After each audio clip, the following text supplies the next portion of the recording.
This article from Droid Life is talking about, whoa, the Moto G 5G Plus looks awesome.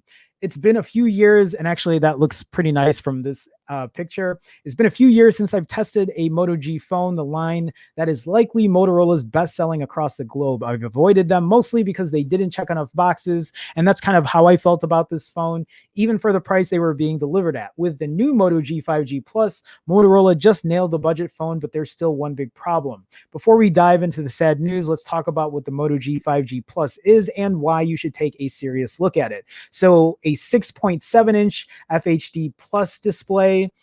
So it's saying here it sports a spec sheet of a phone that should cost $500 to $600, yet it won't come close to that number. 90 hertz refresh rate, HDR10 support, Snapdragon 765 processor, 5G modem, 64 or 128 gigs of storage, and an SD card for added internal or added expandable memory, expandable storage support, up to 1 terabyte, 4 gigs or 6 gigs of RAM, 5,000 milliamp hour battery. That's a huge battery, 20 watts fast charging, a side fingerprint reader, 3.5mm headphone jack, Bluetooth 5.1, NFC, dual selfie cameras, and a rear quad camera setup. Talks about all these cameras here, shoots in night vision, and then it comes with Android 10 out of the box, and then it uses a clean Android experience, it says here. So it says, how much does it cost? Well, it runs the same processor as the recently released Samsung Galaxy A71 5G, a phone that starts at $600.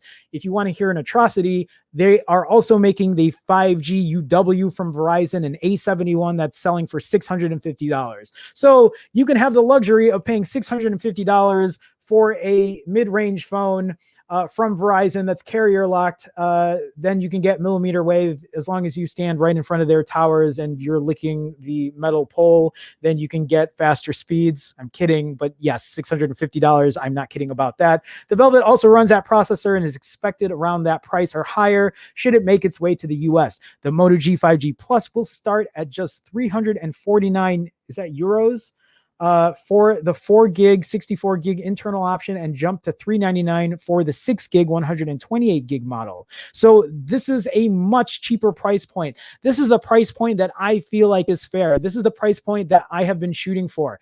This is going to have a Snapdragon 765 at the $400 price point. We just talked about the Nord, guys. We talked about how that Nord is probably going to be $550 anywhere but India, or India will be $400. Everywhere else will be over $500, $550. This Moto G 5G Plus, this looks like it's checking off a lot of boxes for a much cheaper price. Unfortunately, Motorola says it has no plans to bring this phone into the US. I didn't know this. I didn't have a chance to read through this article, so I don't know if this is only a phone that's only going to be in India.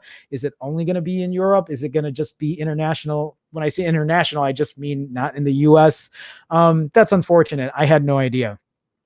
I was getting excited because I was like, here we go. Another cheap price, another good, fair price that I feel like I could recommend, but it's not going to be here in the US. The Moto G 5G Plus will launch all over the world, just not here. Well, great. They figure the Z4 with 5G Moto Mod, big lull, and soon to launch Motorola Edge are enough for now. No, they're not.